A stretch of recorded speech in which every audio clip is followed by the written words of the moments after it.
All right, so we're going to start our myth-making panel. If you are not a participant in the video portion of this, I just ask that you keep your video off, and for the time being, also your microphone. Just a little bit of the housekeeping, just so that we can keep everyone who is participating on the screen. If you do have questions, please feel free to send them to me in the Zoom chat. And also feel free to send any comments there. I probably won't read your comments out loud, but it will make us all feel very warm and welcomed. Anyhow, so I'd like to just really quickly welcome everybody to our very first panel discussion at the Malden Public Library virtual space, and give our panelists an opportunity to just really quickly introduce themselves, what they do, what their interests are.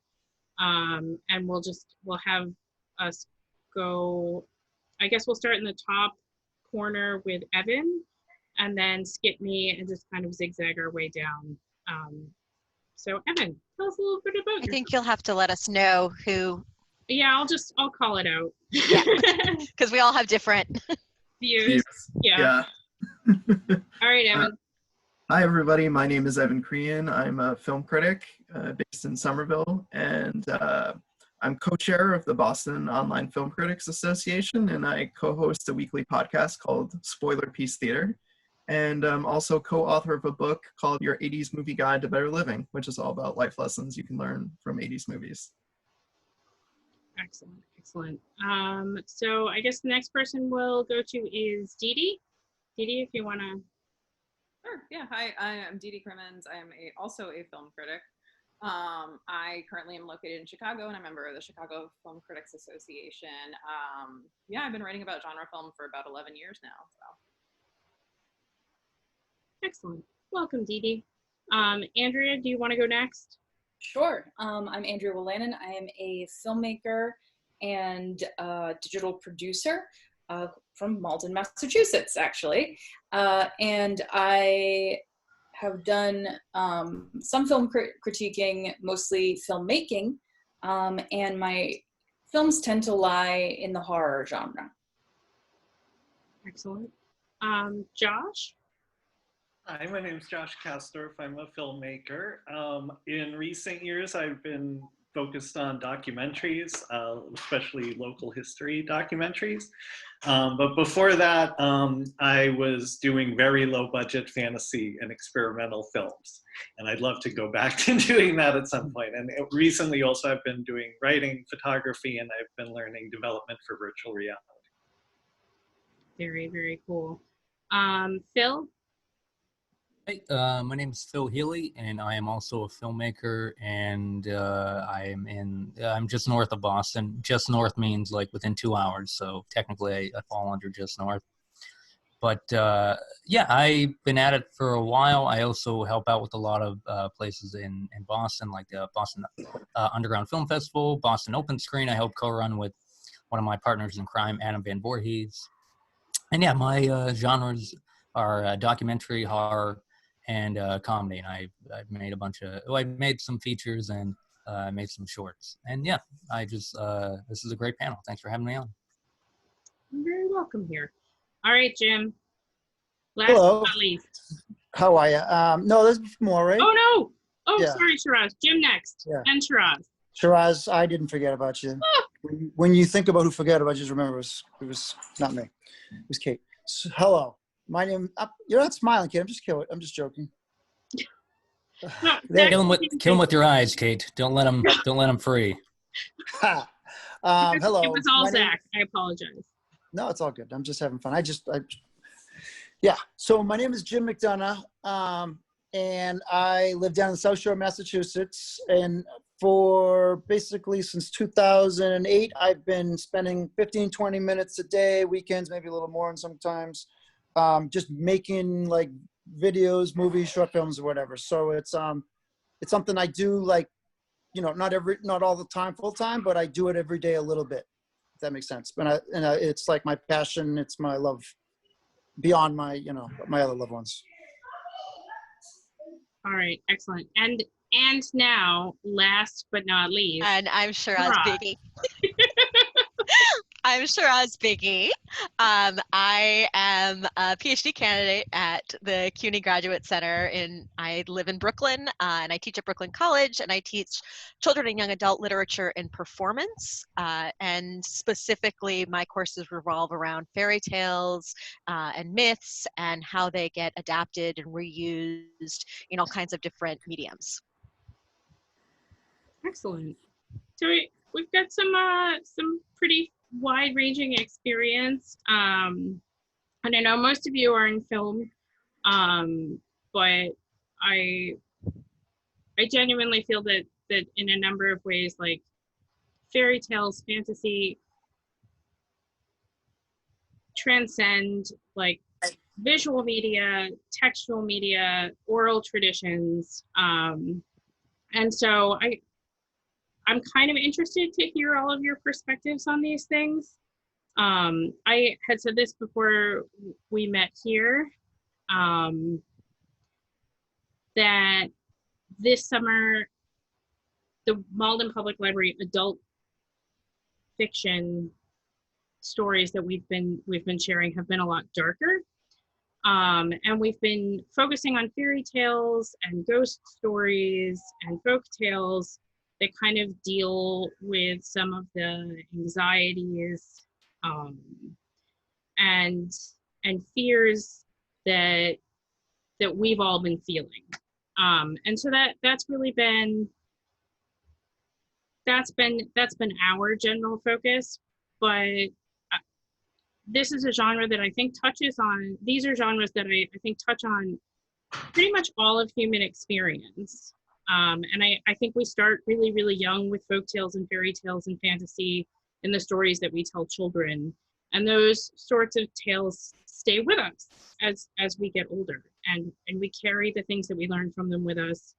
And they work their way into the stories that we tell and the things that we focus on.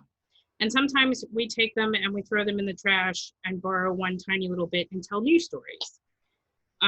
So the first question I wanted to ask everybody on the panel, and considering it's a little jumbled, I guess I'll just kind of call on each of you. What is your favorite folk tale, fairy tale, fantasy story, especially something that's kind of stayed with you all along? What is the story that is sort of like your seed story, if you will? And I guess we'll start again. Let's see, Jim. All right, gotta turn the mute on because my. How many times you remind the kids to be quiet? They still scream, so I kept it on mute, and then I forgot I was on mute. So I would think the original fantasy that I saw that, looking back, it kind of hits every one of these beats. And I hate to call them the Joseph Campbell beats because they've existed since, my opinion, dawn of times in the cave paintings. But Joseph Campbell was the guy that I got connected where, you hear about the hero's journal and the beats that are in that. And, they talk about the whale, the belly, and Pinocchio was the first movie I think I ever saw, period. Well, at least in the theater. And seeing Pinocchio, and obviously that's like a super ridiculously old tale, and it has all of those kind of fairy tale / Joseph Campbell hero's journey beats that are almost in like every movie, and the stories that stick with us. And it's fascinating though. Like I'm a guy who likes experimental stuff, and I make experimental stuff. And when you watch something just truly experiment and it doesn't even kind of connect to any of these beats, we all kind of inherently reject it. And it's interesting. So it's almost like a formula where and if you calculate it about it, Yeah. Andrea, do you have one that? Yeah. So I actually, it's my favorite is probably Little Red Riding Hood, which is ironic because I more grew up on African and Native American folktales because my parents tried to give me a broader perspective of the world, and I didn't get into Grimm's fairy tales and until I was probably in my teens and buying it for my little gothy self at the time. But Little Red Riding Hood has always appealed to me because of, I think, what those early African and Native American folktales instilled in me, which is that explanations of nature and explanations of how people work and interact. And, in this fairy tale, having this anthropomorphic wolf creature as a symbol for all that is bad in the world, and the young woman as a symbol of all that's innocent in the world and good, and having it take place in a forest, which is always symbolizes an element of fear for humans. I always really enjoyed that part of it. I always thought that was really interesting, that, you see this human wander into the woods and get accosted by this animal, but it's not all quite what it seems. I'm going to ask a follow-up question because it's my party. Do you find yourself drawn to the older versions, like the sort of more graphic versions, or the more like sanitized versions that kind of came out with like the little golden books and the, where she like sews things like rocks up into bellies and... Yeah, no, definitely. I would say the earliest ones I found were probably the more sanitized versions, but the older I've got, the more I actually actively seek out the more adult versions of it. Not to say pornographic, but the more horror-based ones, I guess, is a better way to put it. Yeah, definitely. All right, Phil, I caught you right when you were drinking water. I apologize. I was going to do a spit take, but... Yeah. Well, the moment has passed. Well, actually, that was a good. Actually, there's a good 1-2 punch there. And the forest thing, and I will get to the question. But the forest thing reminds me of that kind of thing. I've been thinking of this for a while because when you asked us to do it, I'm like, oh, that's pretty cool. I had to really think about what the roots of what I do as a storyteller, using that term loosely, so I apologize. But as a storyteller, what is there as far as like something I saw as a kid, or a morality tale I saw as a kid. And the forest thing, definitely, like forest in the ocean, like you can link Jaws up to it, like, because when you're a kid and you just see like a giant shark in the water, and just like you don't know what it's just like the dark, it's like that Hobbesian kind of like, oh, we're all coming out of this, like the forest, we're all coming out of this thing that we're trying to be so civilized, and it just there's a deeper fear of just like we thought we've gotten over what made us animals. And it just truly, that's what really drives us. And like the fantasies or the Grimm fairy tales, which actually the Grimm fairy tales, they tell us or try to temper our animalistic rage, but also try to kind of connect us to the fact that we are animals, and you have to know and constantly be in battle with that.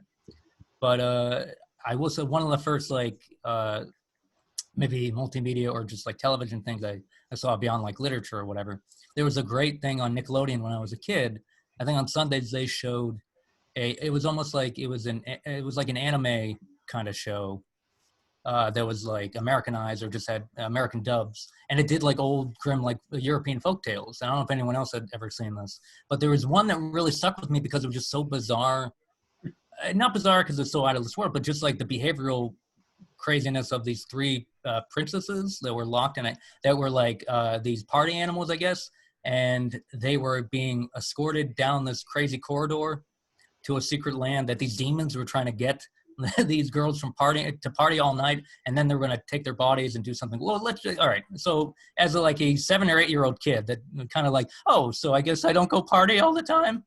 But no, it's just stuff. I don't know. There's all these morality tales that they kind of get thrown in there as a kid. They give you kind of a curveball, and it makes you think about like what deep rooted. What are the messages that are trying to be said, and what are you trying to say from your kind of deep of your brainstem? So I think that answers something. I don't know, but yeah. Yeah, no, but folk tales, fairy tales do kind of seem like culture's like attic. It has all of the various things you want to hold on to and like transmit from generation to generation, whether it's moral ideas or resiliency or sense of like a sense of continuity between generations, I think is another aspect. It's pretty cool. Shiraz, do you have a favorite fairy tale, folk tale? I do have a couple, and I'll sort of pick up a little bit from what Phil was saying, what you were just saying, right? I think there is that kind of conservative sort of impulse to keep repeating some of these stories, but I think the important part is that so much of it that we repeat is done visually, that when we think about these stories, they're kind of shells and they're there for people to put their own sort of spin on. And so when I think about like the two fairy tales that were most effective to me as a child, one was Disney's Sleeping Beauty because I loved the stylization of it so much. And then the other was Bluebeard, because I had one particular older book, or older for me, I even have it with me. It's the Golden Treasury of Children's Literature. And it had this amazing image by a woman named Kanoko Tanabe of Bluebeard that I just found so creepy. And then the visual of the text of her opening the door to find these dead bodies, I would like, both of those things just kind of stuck with me.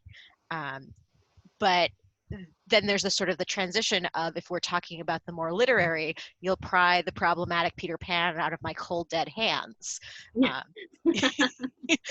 Even though I can talk for hours about its issues, I just adore it. We should talk about that sometime, because I like have very strong feelings as to why Wendy left and why she needed to like become a fully realized human being. But we'll talk about that later. Like, absolutely.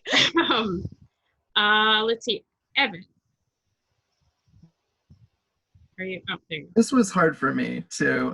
Initially, I was kind of thinking like, I remember a lot of Aesop's fables and those being very kind of like present. And I always liked that they were kind of like short and sweet and like, had a very clear lesson. But thinking back, one of the ones that really sticks out in my mind is the story of Robin Hood. Both watching like Disney's Robin Hood and also watching the Kevin Costner Robin Hood Prince of Thieves, which I watched way too many times for like being a young child. So I don't know, something about the story of Robin Hood always resonated with me, a very like noble idea of, the idea of robbing from the rich, giving to the poor, and being this kind of like roguish character. I can honestly say that the Kevin Costner version like was the most American Robin Hood in the history of Robin Hood, and I really appreciated it. I appreciated that he was like, nope, no accent for me. Mm-hmm. Like, we're going to talk about freedom, capital F. That movie traumatized me for, I'm going to be honest, I loved Harry Potter as a teenager, and going in and having it was the sheriff of, Prince John being Snape. No, Sheriff like, of Nottingham. Yeah. Nottingham. I was like, I don't buy it. He's a bad guy. I don't care what you say. Yeah. I mean, he was perfect as the Sheriff of Nottingham. Yeah. I think he just terrifying. The whole film. Also terrifying. I don't know. Well, we're gonna leave that one off to the side. Anyhow, TD. Hello. Yeah, nothing about fairy tales really resonated with me when I was a little kid.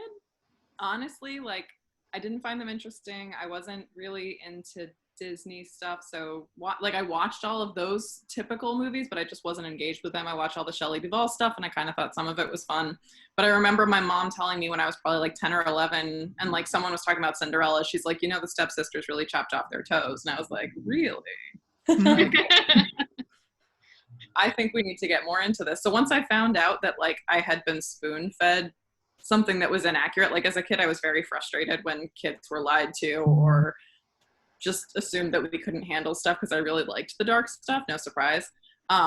So that interested me, and I wish I had a little bit more of that growing up. I understand why I didn't, but just like I really didn't engage with them. So when you emailed out saying like, hey, I'm going to ask you about this, like honestly the first thought in my head was like, well, my first favorite fairy tale growing up was The Last Starfighter, which like is a Evan, it is a fairy tale, but it's like the modern reinterpretations and the harnessing of all the like basic ways that you relate to that. Like I needed to have like Robert Preston's an alien. Like, I needed to have some other access to it, because it being presented to me as like animated women lusting after princes, like nothing connected there for me. Yeah. I want to put a pin in that because it's something I want to talk about later, and exactly that, like how do we take those pieces and how do we then make them something new? But Josh. Thanks. So I have a similar perspective to Jim. So I think I'm going to like pick up where he left off, because I also, you know, the first thing that came to mind was Star Wars, even though that's not a traditional fairy tale, because that had such a big impact on me as a kid. And it's definitely not the only movie, but one of the main movies that made me want to be a filmmaker. And I had the opportunity to go to film school in LA in the 90s, and everyone in my class was there because of Star Wars. But at the same time, it's kind of understood that, you know, your parents are paying for you to go to film school. You're supposed to learn how to make good movies, right? And nobody thought that Star Wars was a good movie. It was an entertaining movie. And the type of movies that our professors thought were good were character-driven stories, like you saw a lot in the 60s, 70s, 80s, usually about men, by men who had very dominant personalities, which made them be more taken seriously as filmmakers. And so that was what they considered good movies, but they also acknowledged that you can't really do that anymore commercially. So it's kind of like, well, what's the goal here? What's the ethics of what kind of movies are we trying to make? And so Joseph Campbell resonated a lot for me, that he put forth that filmmakers were myth makers, and that's a really important role in society. So that resonated a lot with me. And the idea, like Jim was talking about, that there are certain story structures and certain characters that resonate because they connect to something inherent in the human experience, like the archetypes, the idea of archetypes. And that idea inspired a lot of people. And I believe it was a staff writer at Disney actually made a chart of story structure based on Campbell's hero's journey, which became like a standard thing in Hollywood that people would use, to point now where it's kind of a cliche. Like some movies, you can kind of guess what's happening next, because it's like, he turned down adventure, now it's time for the encounter with the supernatural, right? So as much as that inspired me, I'm very curious about what comes next. And one thing I think about a lot is when I hear people talking about archetypes and mythology, they'll say, well, you know, here's this myth from culture A and here's this myth from culture B. And they had no contact with each other whatsoever before the Renaissance period. So therefore, there's got to be something inherently human experience that's being conveyed in this myth. But the reality is, our written records only go back about 5,000 years, but humans have been around for about 200,000 years. So and also storytellers tend to be travelers, right? So there was plenty of time in 200,000 years for people to have stories that traveled around the world. And some of those stories got handed down to us because when writing came along, someone in the specialized class of people who could write thought that was worth writing down. And then somebody thought it was worth preserving. So like, shout out to the librarians in the room. So there's an editorial process at work. Okay, so that's another way to look at it. Maybe there are no archetypes. Maybe there's been this ongoing editorial process that has convinced us that there's only one way, only certain ways to tell a story. And to me, the reason that's inspiring is not because I'm giving up on Joseph Campbell, but this is inspiring because what it implies is that the majority of stories haven't been told yet. That, you know, what the problem with talking about archetypes is that people start to argue more and more that all stories are the same and there's really only one story. And that isn't the experience we've seen in media lately, because suddenly we see stories from people who were never had their stories told before. And to me, that's what's exciting that's going on now in genre film, is seeing these stories that when you thought you were out of stories, suddenly there's tons of new stories coming in by people being inspired by other than Western cultures or including groups that hadn't been included before. No, that's fantastic. You've answered, I think, 5 of these questions, but it's awesome because it's already 8:35. Overachiever. I know, right? Like, check. All right, well, wrap it up, everyone. I wanna kind of look at that a little bit more, because I think that that's a very good point about the way that we've kind of whittled stuff down, and we've narrowed our focus on like what seemed to be the same, what seemed to be these archetypes, what seemed like we've concentrated too much. And I think we're missing a lot of elements and a lot of stories, but we also seem to when we're looking at fairy tales, regardless of culture, those cultures seem to go back to elements. Those elements aren't necessarily universal, but they tend to draw on various themes within the stories that they tell. Why do you think we as storytellers seem so tethered to those elements? Like, why do you think retelling the same stories or remixing the same stories is as successful as it is for the vast majority of viewers? I mean, obviously I want new stories, I like new stories, but I think, you know, when we're sitting down and telling children's stories, we tell them the same ones. We tell them the same ones we're told. I think Dee Dee's good. I literally have my hand up because I know. Oh, please raise your hands. I mean, I think there is a bit of an element, like Josh was saying, like these are just the stories we've always known. So there is that like basic familiarity with it. And I do think, like, you know, with the exception of like certain epic poems and like, you know, George R.R. Martin's writing history, like there's a limited amount of time. Like there's a lot of shorthand that needs to happen in order to convey it. And I do think that because we kind of can recognize, like Harry Potter, oh, okay, we know this journey, we've seen it a million times. So I think because so much specifically, you know, genre and as well as like character building and storytelling relies on empathy, like you only have so much time to build up that character and get, like have someone relate to them. So like film is an amazing language because you can do so much just by showing the person, hearing them talk, seeing them interact with one person.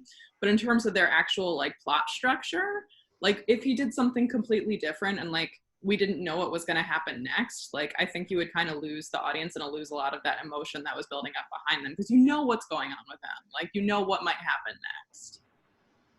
Yeah. Does anybody else have something?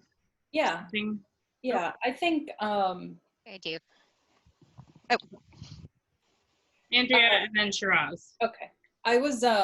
I agree partially with Dee Dee, but I think it's more, for me, I always imagine to a lot of people, it's a level of comfort, is that it's not, it's inside your comfort zone no matter what, that like, this is a story, it's, you know, it's how during the pandemic, we've all been rewatching The Office again and the Parks and Rec for like the 500th time.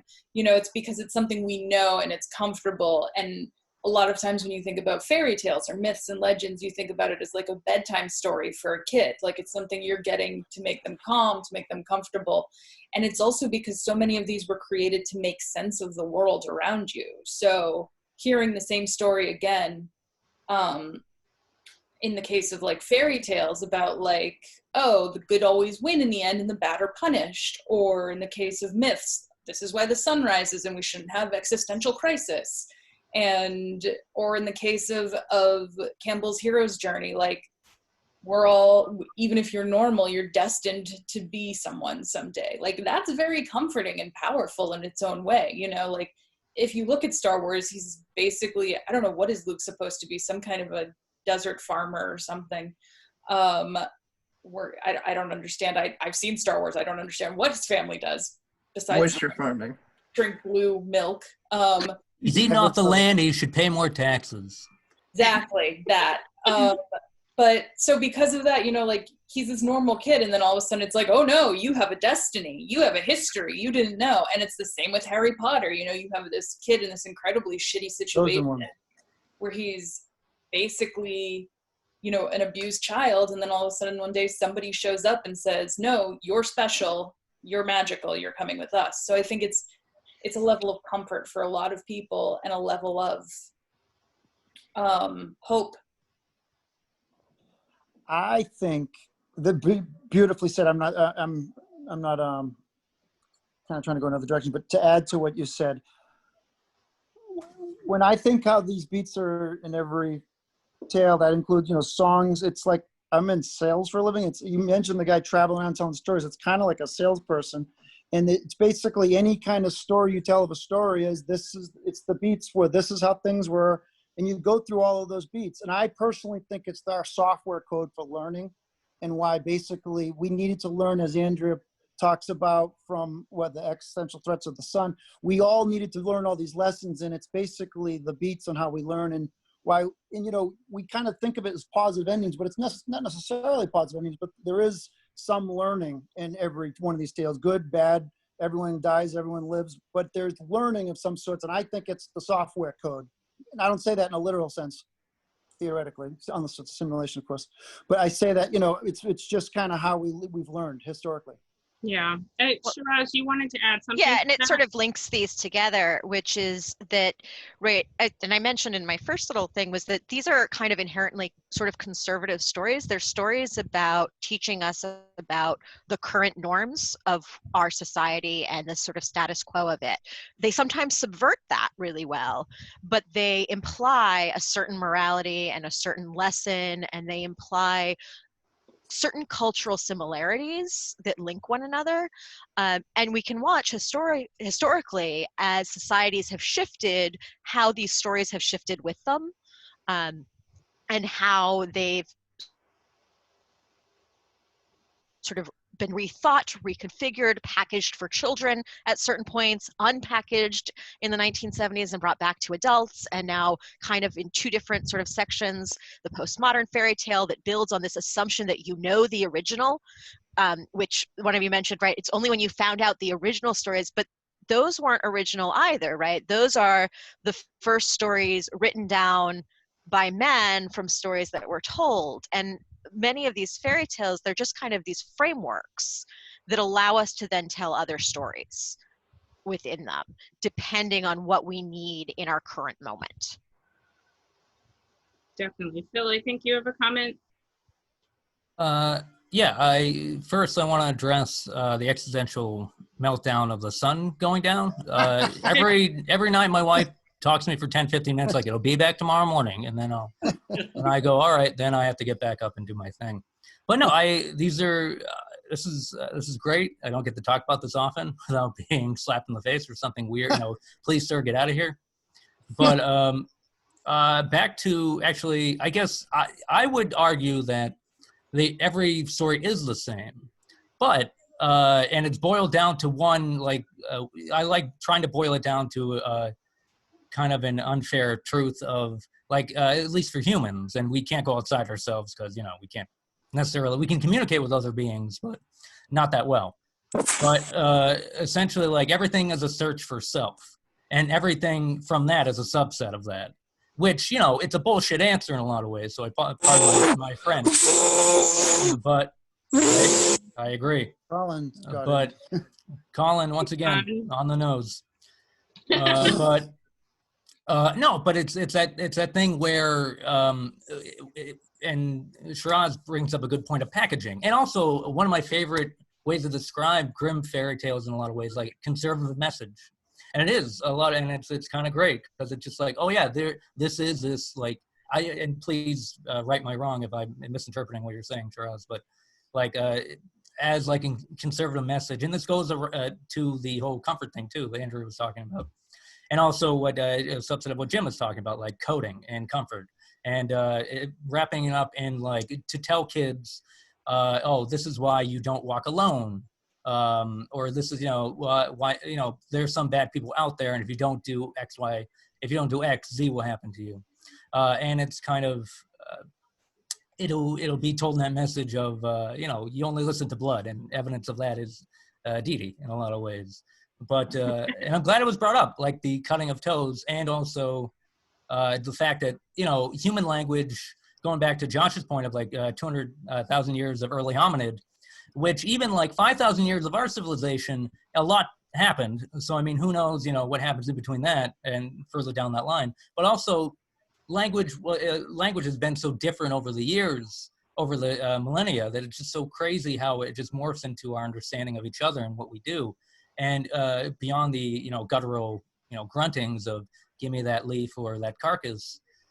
I mean, I don't know, I'm also in love with the storyteller being that traveler and being the salesman, because, you know, you go from place to place and you're trying to tell just your point of view, or a point of view that maybe brings humanity to a centralized view, more centralized viewpoint of how to be empathetic or do something else, or to do something more damning. So, I mean, it's a great tool to mold the mind to how you want to screw with them, I guess.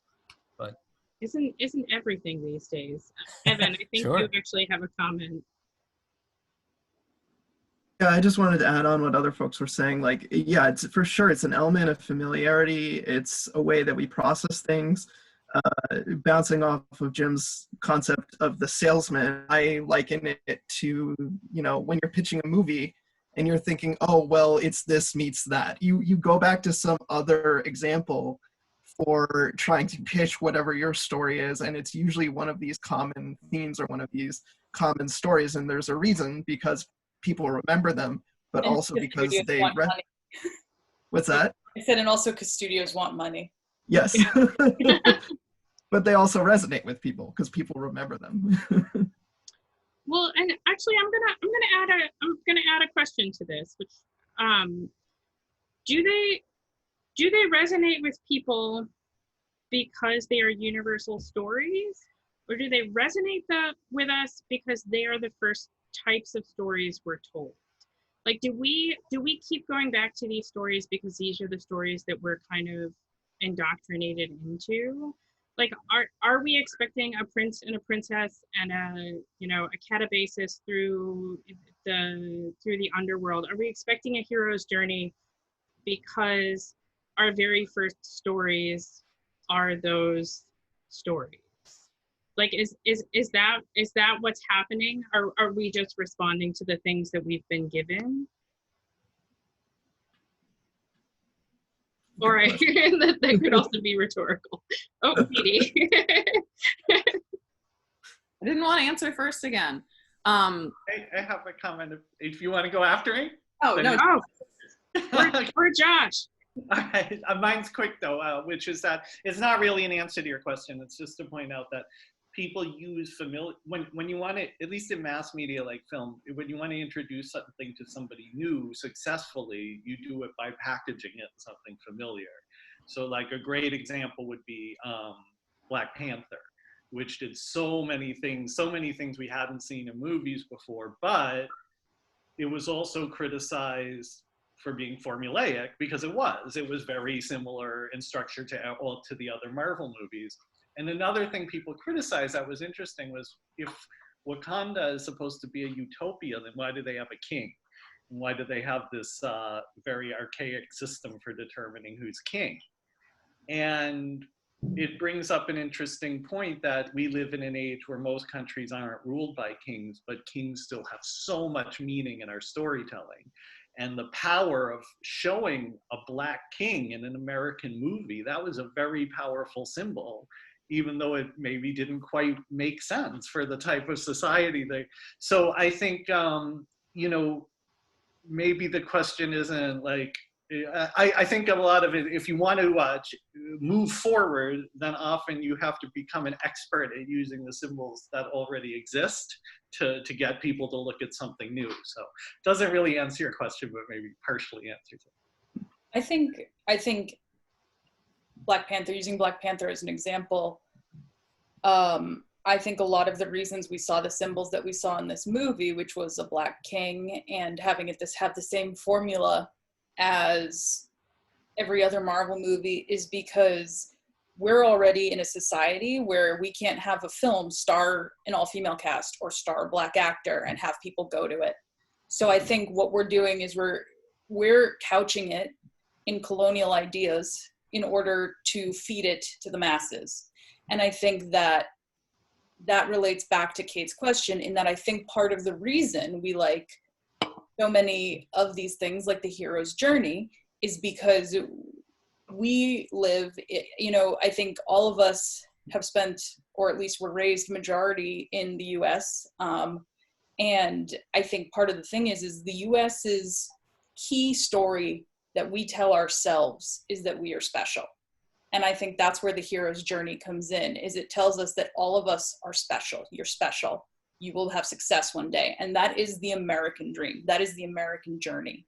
And I think a lot of that is based in colonialism. And I think a lot of the fairy tales that we know the best are based in colonialism.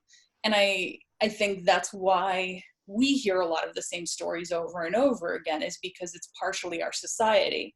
If you go, like if you go into Japanese fairy tales, they're actually pretty different from my experience. They're not completely different, but they do have a lot more, a more bigger variety of lessons from what I've seen. And they don't completely reflect our fairy tales. So I would say some of it has to do with the fact, the reason that we get the same ones over and over again is because we are based in this society that is based around capitalism and colonialism and the American dream. Yeah, I was gonna. And I mean, sort of to pick. Oh, sorry. I was gonna. Go ahead, Didi. Sorry. Kind of building off of that, actually, what I was Fight. that there's an underlying assumption in the question itself that all the stories are being told in the same way each time. And I think that there's so much going on in a lot of the stories. Like, you could focus a little bit more on the punishment of the bad guy. You could focus more on the scariness of the woods. Like, there are other things to suss out. So I think that assuming that we're all like, it would be one thing if we were all talking about, like, okay, here's Cinderella, the Disney version. Why do we keep watching this? Or why do, people still keep watching it? But the fact that it's changed so much in such a short amount of time goes to show that, there is that comfort and familiarity, but it also goes to how much we can meld these into the American dream or into whatever else we want to be making that argument for. Absolutely. And I think what Andrea what you started to talk about in terms of the colonialism and all of those issues, right? We as sort of Western European culture basically take our idea of what a story is all the way back to Aristotle and what we expect in terms of beginnings, middles, and ends. And fairy tales actually work really well within that very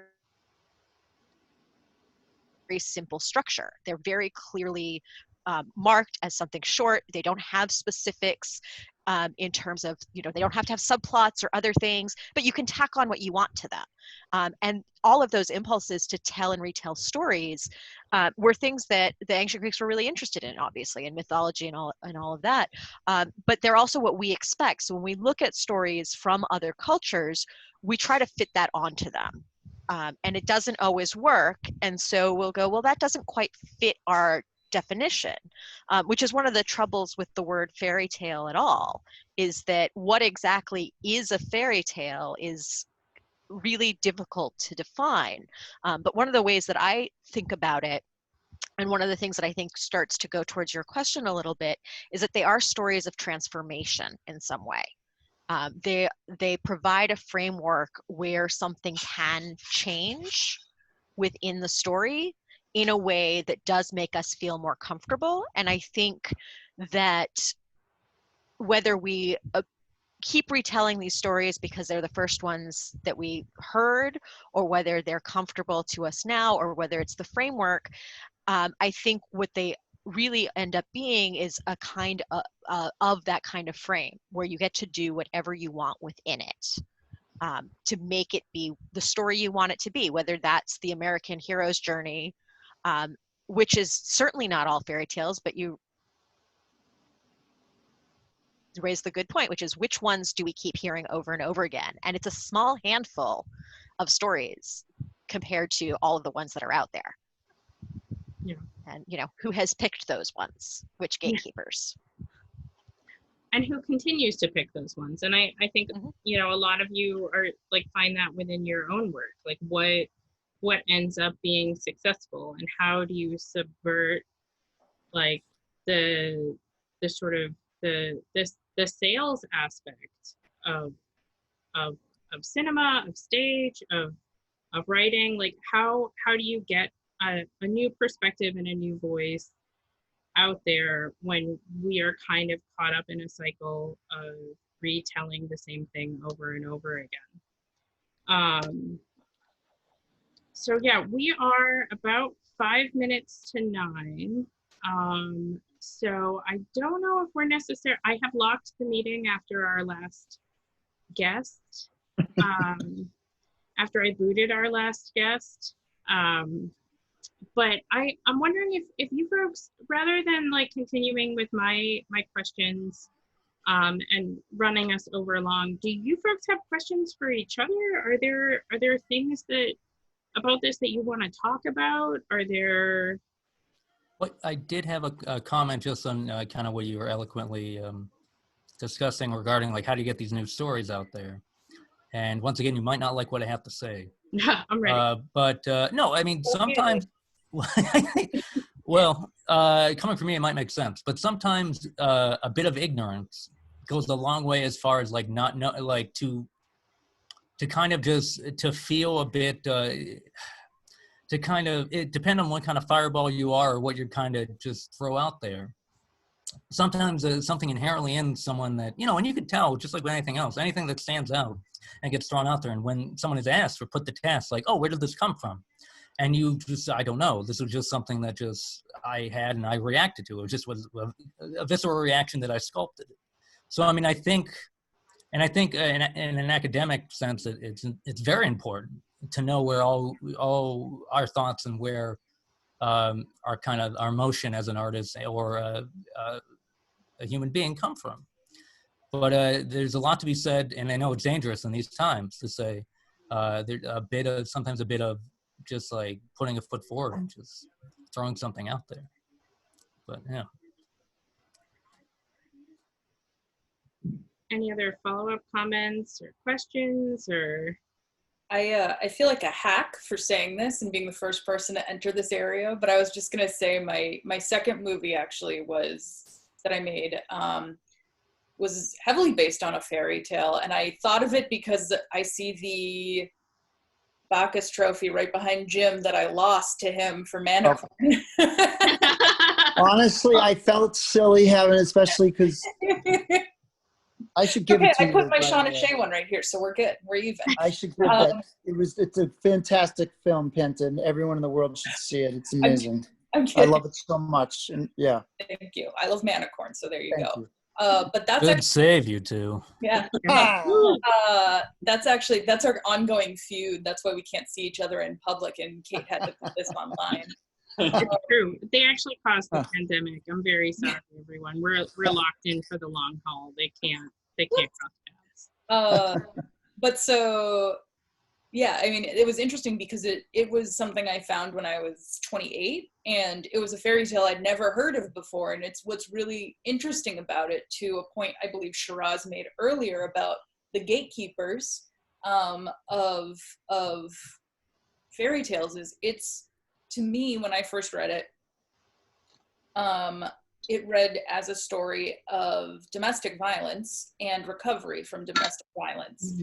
And that's what I turned it into, except a sci-fi futuristic sex robot version of domestic violence. But the fairy tale is basically that a prince sees a young woman and he's like, hey, let's get married. And she goes, no, thank you, I'm good. And so he's like, cool, well, I'm gonna cut off your hands, put you in a box and throw you in the ocean, have fun. And then she floats to shore and she's unwrapped by this other man, and he's like, hey, you're kind of cute. And she's like, no, thank you, that did not work well last time. And he's like, well, let me make you these golden hands, makes her golden hands. And then she trusts him again, basically. That is a super simplified version of it. Please go find the actual story. It's much more beautiful than I'm giving it justice. There's a whole line of woman or girl with no hands stories. Yeah. But that's not. If you heard it once, you heard it 1,000 times. Again, that's a story that, you know, I had read a lot of fairy tales and I never heard those until I was 28. And it's one of those things where most of these stories, to points everybody made, tell about like a woman being rescued by a man, and she is in the story, but at the same time she still encounters a man who looks good but isn't actually good. You know, he seems like he's going to be a good deal, but he isn't. And I think that's interesting and that's telling, because I think the more we look into these fairy tales that we don't hear as often as the others, it tells us more about who is the gatekeepers, or who are the gatekeepers around these stories. You know, why didn't I hear a fairy tale about domestic violence when I was young? You know, so I think that's something that's interesting, and I'd be interested to hear what other fairy tales people heard of that sort of went outside that normal boundary. Yeah, that is actually really. I mean, when we're talking about gatekeepers, we're talking especially about the like collectors of fairy tales. And one of the things that's really interesting about those collections, whether it's the Grimm brothers or Charles Perrault or any of those, is they're all, the framing of all of those collections is, these are stories I heard from women. Mm-hmm. From an old woman, from people, right?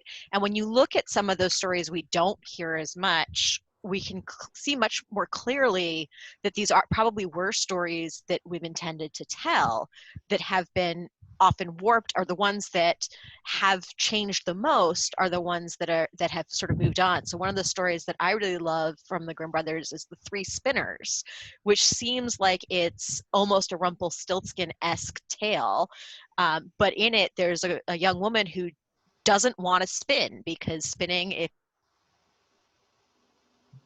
you've ever done it, is really boring for long periods of time. And so her mother starts to beat her because she won't spin. And the queen happens to come along, and so the mother lies and says, oh, I'm beating her because she won't stop spinning. And so she ends up getting help from these three other women, one of whom has like a really big thumb, one of whom has a really long chin that's draping down, and the other one has like big flat foot, because all they do is spin. And she marries the king's son, and the three women have said to her, we'll do it for you if you invite us to the wedding. And she invites them to the wedding, and the prince takes one look at them and goes, you're never spinning again. And that's how she gets out of doing the spinning. And it's just this sort of fun little story that you can imagine people sitting around spinning would have been like, yeah, let's all think about the best way to get out of this. What a great tale to tell to children, though. Like work smarter, not harder. Essentially is a like. And again, capitalism. Speaking of we don't hear it. Speaking of reading into a story, but then you get all. But then you get all these other sort of like more literary ones, where you get something like Beauty and the Beast, where it's been written by a French noblewoman, and you go, oh, well, here is someone writing about a bad marriage, right? Mm-hmm. You're stuck with you've gotten your arranged marriage and you're stuck, so let's hope that he's good inside. All right, you've set me up for this, and so now we're gonna talk about this a little bit. So, I think in setting up for this, Andrea had mentioned YA books, and you're talking about Beauty and the Beast. And one of the things is I read a lot of like random fantasy YA, among other genres. But a lot of those tend to, and much like younger YA, like Harry Potter, tend to pick up a lot of those fairy tale stories, a lot of those. But what I've seen most recently is a trend to take those stories and tell them in very, very different ways, or to examine like the toxicity in a lot of those stories. So I think I mentioned this to at least one of you, probably Shiraz. One of those happens to be Sarah J. Maas's A Court of Thorn and Roses, which starts off as the Beauty and the Beast story, and then it's like, this is super toxic and abusive, and they're like, we're gonna take this story and kind of deconstruct it, and then point out that people who don't look like the hero might actually be the heroes. Why do I bring this up?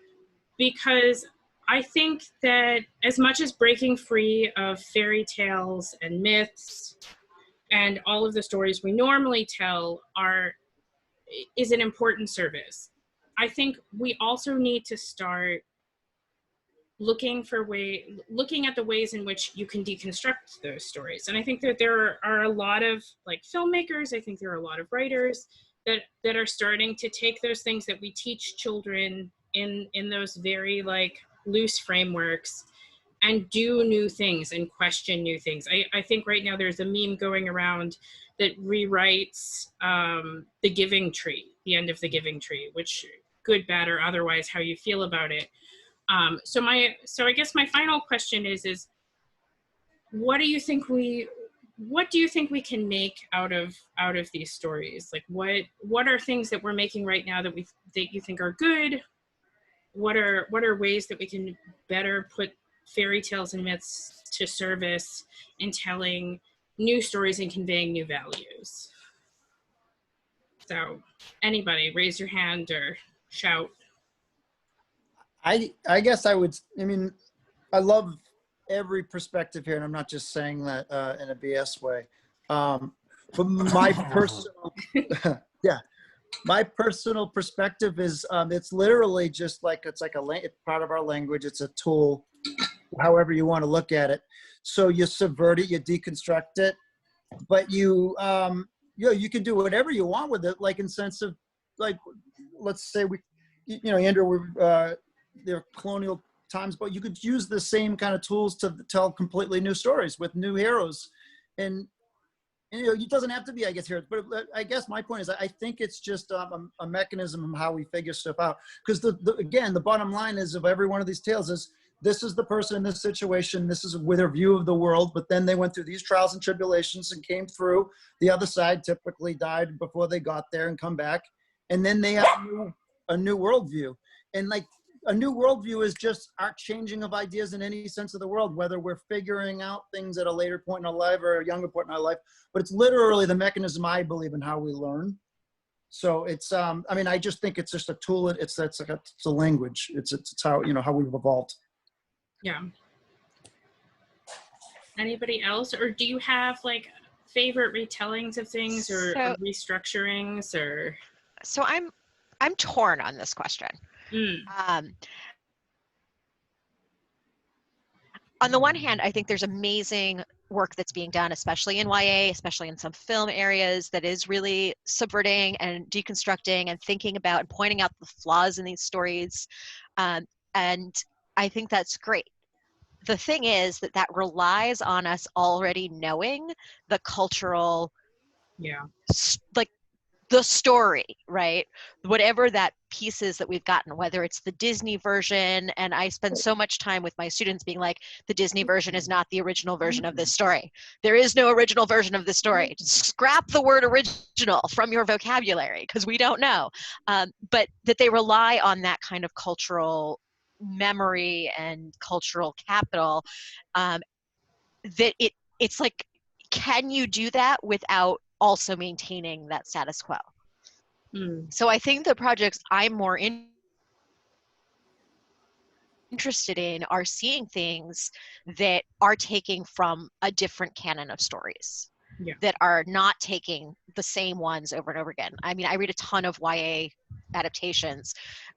I have many things to say about Sarah Moss's. I also have really liked, Anna Sheehan has a Long, Long Sleep, which is this crazy futuristic sleeping beauty that's kind of about child abuse and like parents who put their child in stasis and wake her up every like couple of like 10 years or so for like a few months and then send her. It's very creepy. But at the same time, I would be so much more interested in stories that feel newer because they've been shut out for so long. Yeah. You literatis in your terms, YA, books. Oh, go ahead. Sorry, Evan, go. Evan has something actual constructive to say, I'm sure. Well, one of the movies count. Movies count. This is actually a TV show, believe it or not. And one of the shows that I think does a really great job of kind of deconstructing and also subverting expectations is Shiraz, Princesses of Power. It's just a really great show.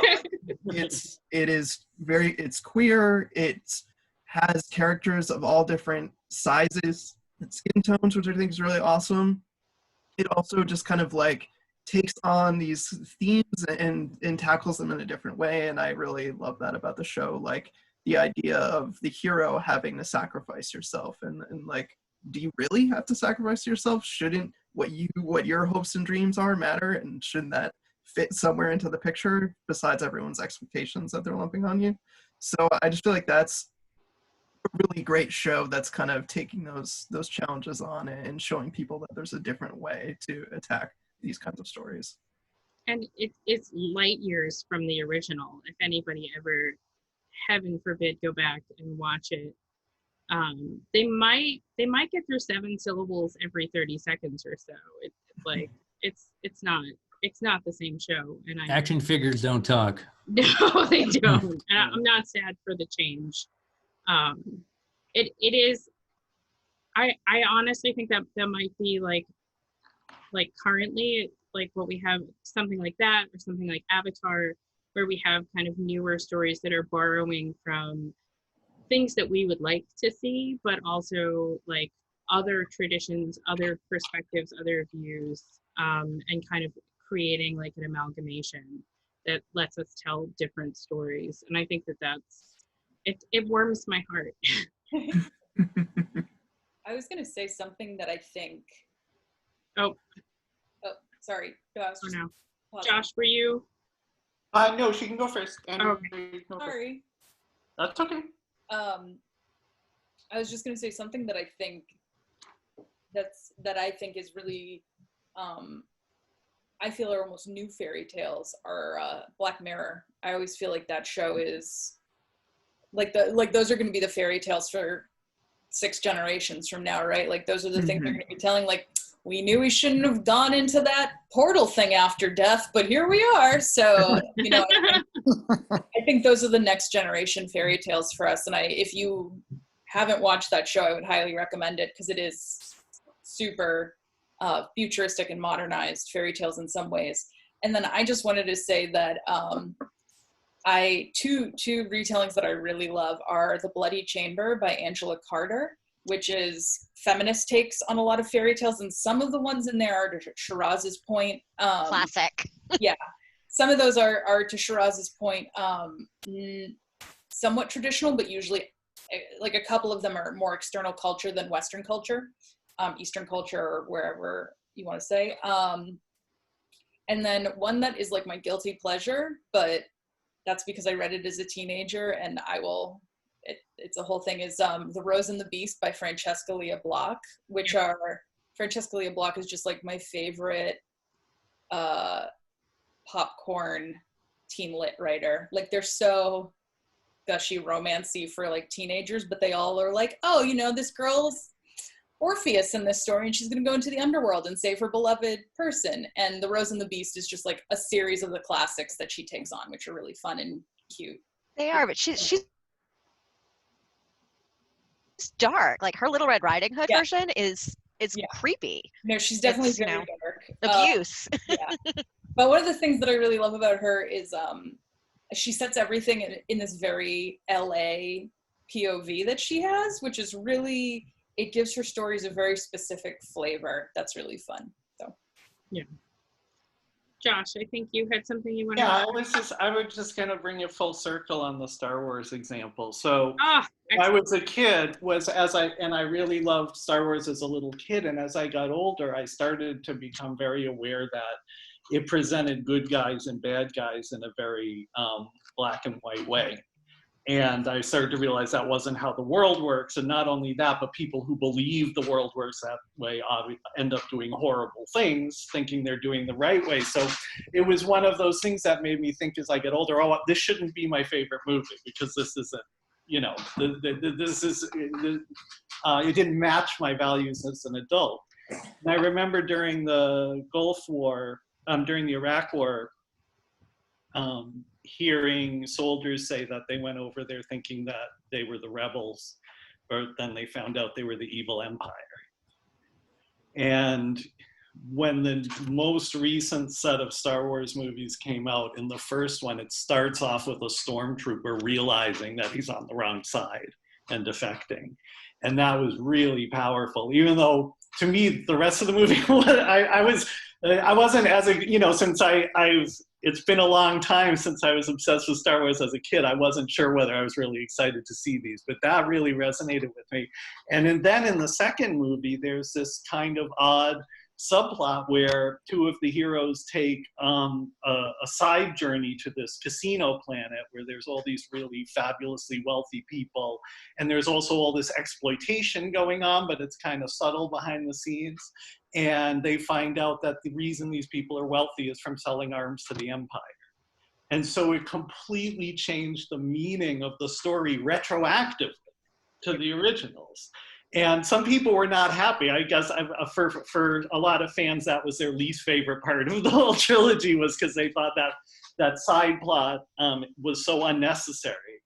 But it really and so it kind of relates to what Evan was saying, is that you can take something familiar.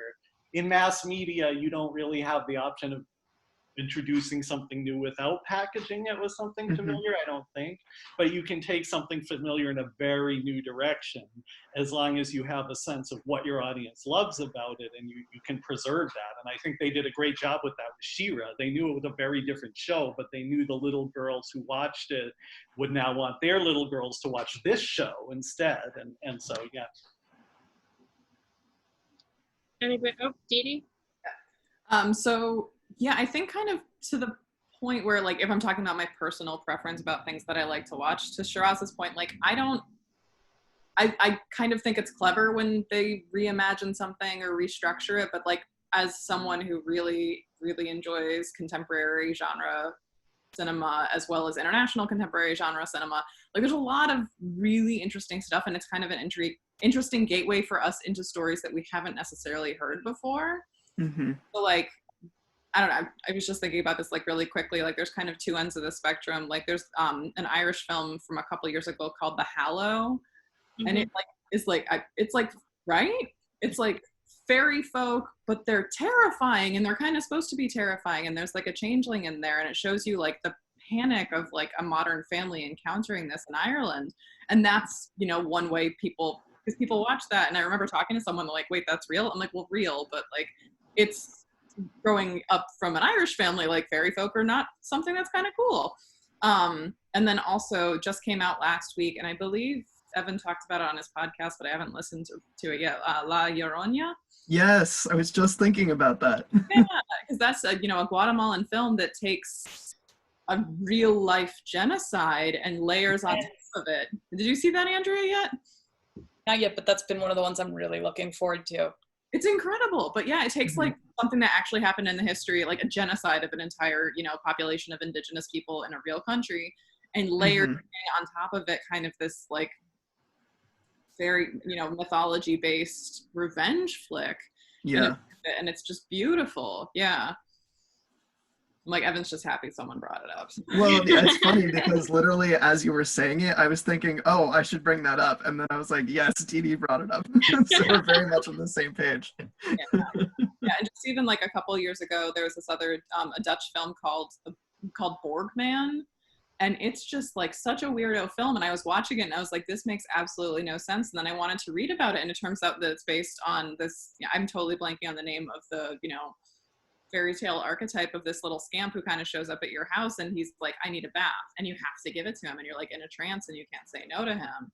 And I know someone who was familiar with it, and he's like, oh, I know this story. I'm like, I had no idea. And so that made me want to read that much more about it. So like, I got to watch this really weird film that was beautifully done and fascinating, and then I also got to read about this whole version of mythology and fairy tale that I haven't read about before. So I like that. That's honestly my favorite, like stumbling onto something and being like, this is really weird, and then being like, oh, it's based on something much like is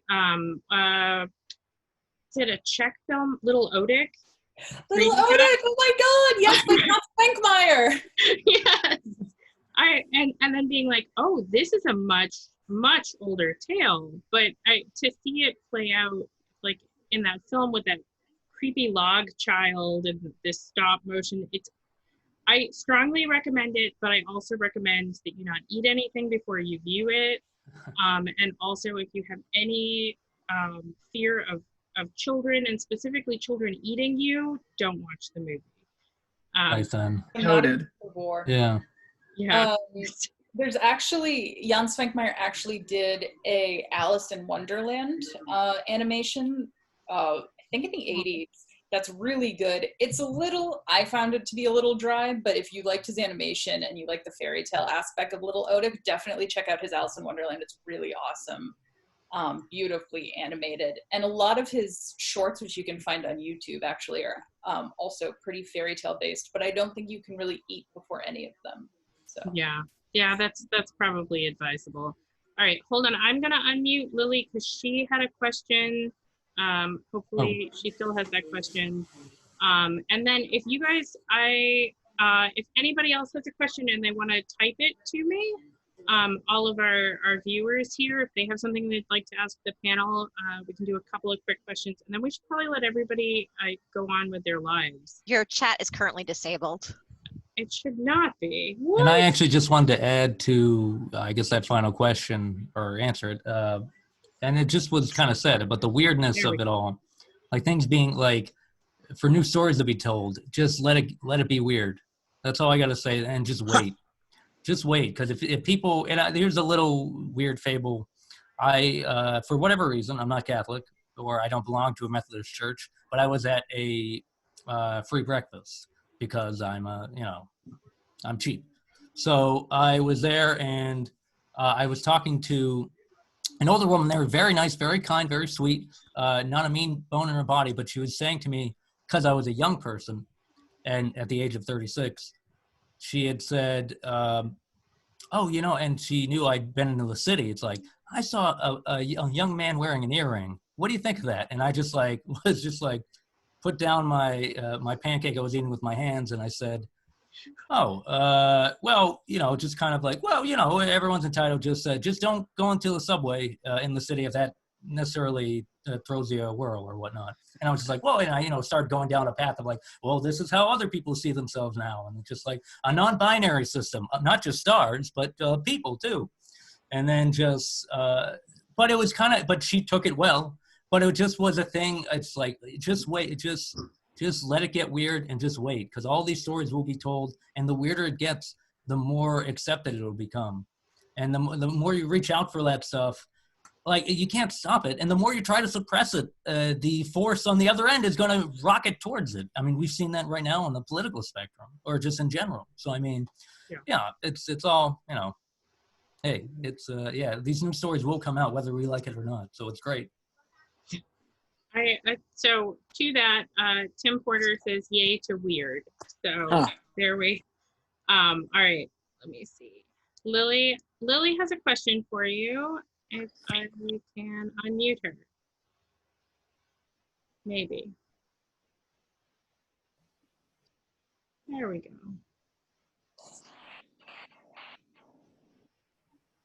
Haha, Lily. Hi. So I guess I was just wondering if any of our panelists were familiar with the movie Blancanieves, which is Shiraz, you're nodding. Do you know it? Okay. So for anyone who doesn't, I have definitely heard of it. And yeah. I have not ever seen all of it. I've seen like a clip or two of it. Oh, it's excellent. It's a retelling of Snow White. It takes place in Spain during the 1920s. It's black and white. It's set in the world of like matadors and circus folk, and it's silent. It came out like 5 years ago. So I guess I was just curious what you all think about, because I know we've discussed several like non-traditional, non-English fairy tales, what you think the role of language is, or even like speech at all, in telling a story in a new way.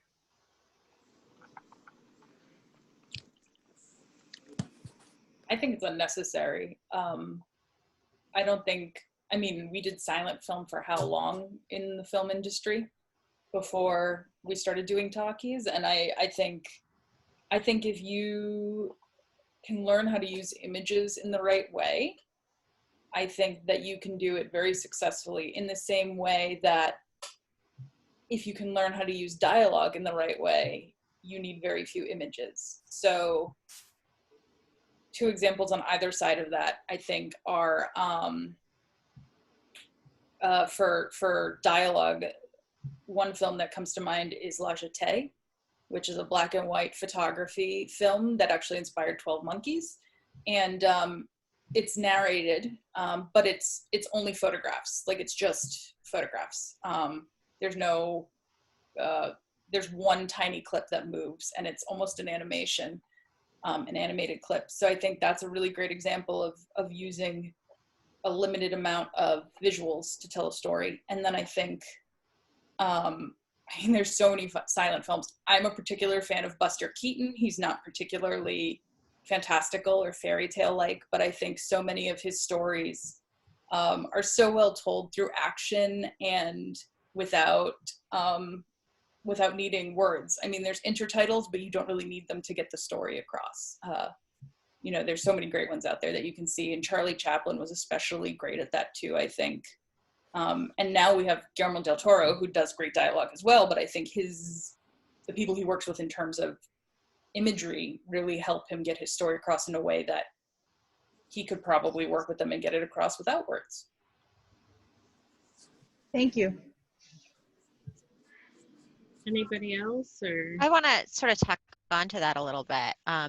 I think, Andrea, you're totally correct about the importance of the visual in telling these stories can be in some ways more effective. I think about something like Alice in Wonderland, and one of the things that I'm sort of working on as a side project right now is a possible article about how I'm a theater scholar, by the way. I don't think I said that in the beginning, but is that I don't think it works on stage with the language of the literary source, but that in dance it works beautifully.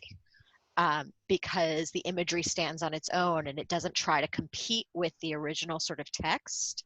And I think that that's an interesting sort of just to think about, what role does the actual language play in the storytelling itself, and how does that make it specific to a particular time and place, right? So if we're putting it in another language, for example, or it's being told from one particular language perspective, that gives one sense of the story that grounds it in a place and space, where that becomes an important component of it. And the way it shifts with language or without language and all of those things are what make the story specific and are what make it interesting.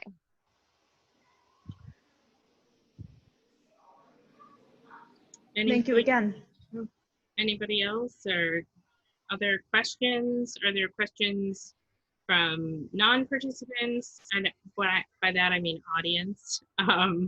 Or do you guys have questions for each other, or any final thoughts?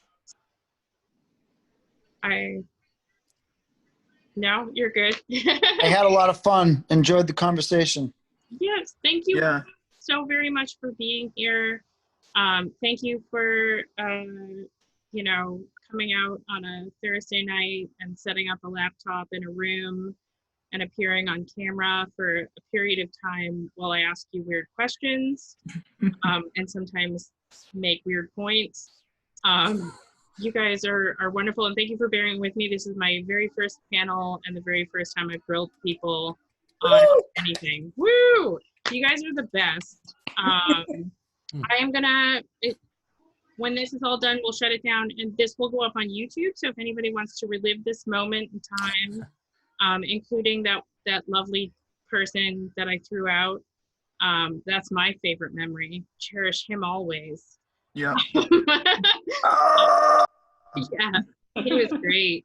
Good times, good times.